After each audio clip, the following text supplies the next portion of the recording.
उद्या पेपर असल्यामुळे आज काही कॉलेज नव्हतं, सगळ्यांनी कॉमन ऑफ घेतलेला. आवरून आम्ही तिघं गेलो लायब्ररीला. तिथं आपल्याला आद्या भेटला. सकाळी सकाळी काही खाल्लं नव्हतं, मग जरा नाश्ता करायला थांबलो. नाश्ता करून झाल्यावर गाडी पार्किंगला लावून गेलो लायब्ररीमध्ये. मायनरचं फक्त एकच लेक्चर होतं, मग निरा लेक्चरला चाललेला, जाता जाता आलेला लायब्ररीमध्ये. आज चक्क न घडणारी गोष्ट घडली. गरुड चक्क लायब्ररीत आले. गरुडच नाही नुसतं तर गंधर्व पण आज लायब्ररीत आले. सहित काय रील बघत बघत स्टडी करत होता. ही बघा आमची लायब्ररी. तिथनं मग नंतर खाली उतरलो. सगळी गँग तिथंच बसलेली. नंतर आम्ही मग तिथनं मेसला गेलो डायरेक्ट. धैर्याचा बड्डे होता, मग सगळी पोरं थांबलेली एकत्र येऊन. पण कुठं बड्डे करायचं हेच काय ठरत नव्हतं. फायनली मग आम्ही फार्मसीच्या समोर सगळेजण एकत्र झालो आणि तिथं बड्डे केला. पोरं सगळे एकत्र झाली ती आणि कुणी मस्ती केली नाही असं होऊच शकत. सन्यानं फटाक्याची माळच हातात घेतलेली.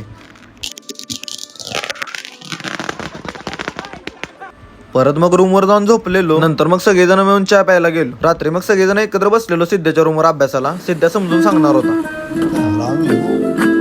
गव्हा रेड्याची पाठ काय फक्त कोल्हापुरातच आहे. आमचं कराड पण काही कमी नाही.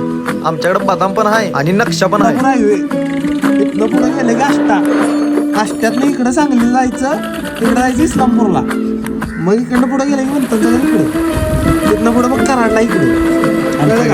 हे सौरभ. तर ब्लॉग आवडला असेल तर जास्तीत जास्त कमेंट करा, लाईक करा आणि जास्तीत जास्त शेअर करा. सबस्क्राईब करायला विसरू नका.